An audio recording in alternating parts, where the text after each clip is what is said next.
music tell me the things done by golden Aphrodite, the one from the cypress, who arouses sweet desire for gods, and who subdues the populations of mortal humans and birds as well, who fly in the sky, as well as all beasts, all those that grow on both dry land and the sea.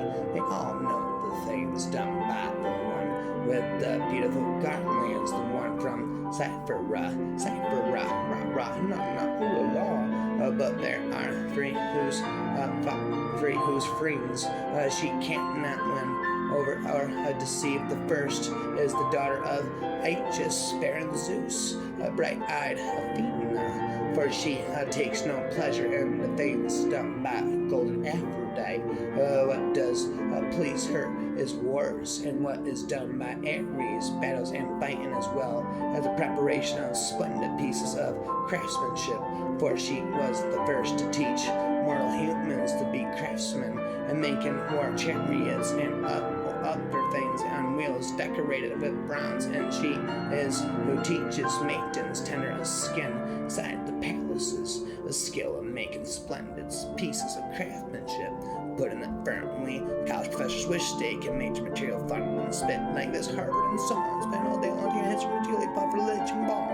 Into each one's mind, the second is the renowned Turnus Artemis. She is of the golden shafts, never has she been subdued, and love-making Philites by Aphrodite, lover of smiles, to whom smile are Phila, for she takes pleasure in the bow and arrows, and the killing of wild beasts in the mountains, as well as lyres, groups of singing dancers, and high-pitched shouts of celebration. Also shaded grooves in a city of Decaia.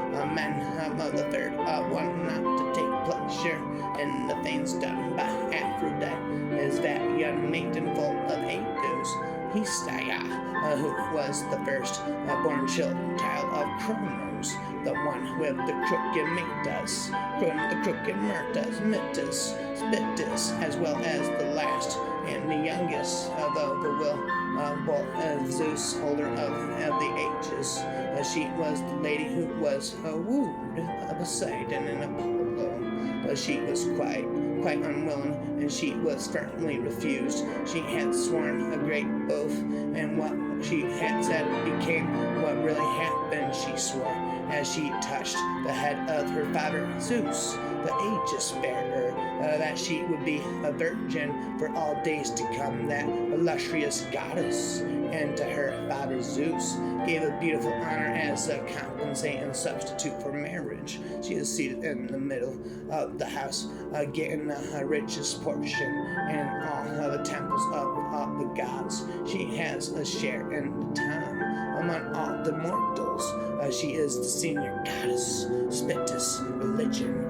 That these are the three goddesses that she, Aphrodite, cannot persuade, and the friends, as for all the rest, there is nothing that has escaped Aphrodite. More of the blessed gods, nor any immortal human she even led astray the nose of Zeus, the one who delights in the thunder forever, master rapper forever, master religion rapper forever, clue different rapper forever, originality spit it by me. There and here's anywhere else, spit and the one who is the very greatest, and the one who has the very greatest time as his share, but even his well-formed friends are deceived by her whenever she wants, as she mates him with mortal woman with the greatest of ease, unbeknownst to Hera, his sister and wife, who is the best among all the immortal goddesses. In her great beauty, she was the most glorious, kudos-filled female to be born of Cronos, to Cronos, the one with the crooked Metis, and to her mother Rhea, and Zeus, the one whose resources are inexhaustible, made her his honorable wife, one who knows the ways of affection, but even upon her Aphrodite Zeus put sweet desire in her thumos, desire to make love to a mortal man, so that not even she may go without mortal love making.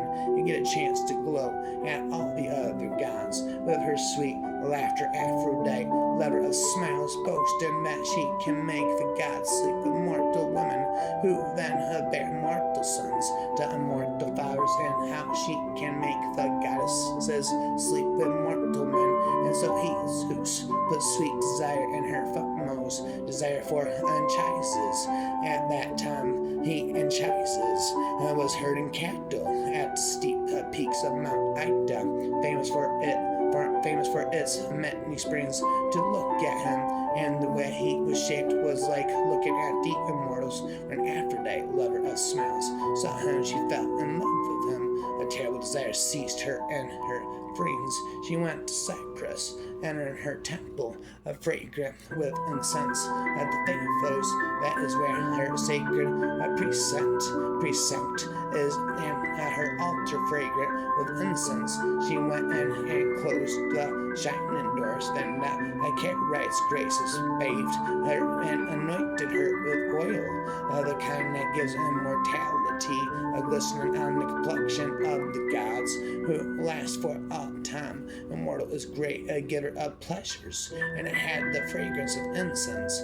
She wrapped all her beautiful clothes around her skin. She was decked out in gold. Aphrodite, lover of smile, she rushed toward Troy, leaving behind fragrant Cyprus, making her way with the greatest of ease. High up among the clouds, she arrived at Mount Ida, famous for its many springs of nurturing mother of the beasts. She was straight for the herdsman homestead up over the mountain. Following her came a great wolves and lions with fierce looks, fawning on her, bears too, and nimble leopards, who cannot have their fill of the devouring deer, came along. Seeing them, she was delighted in her footmost inside the friends, spitting religion forever. Again and again I said and I said.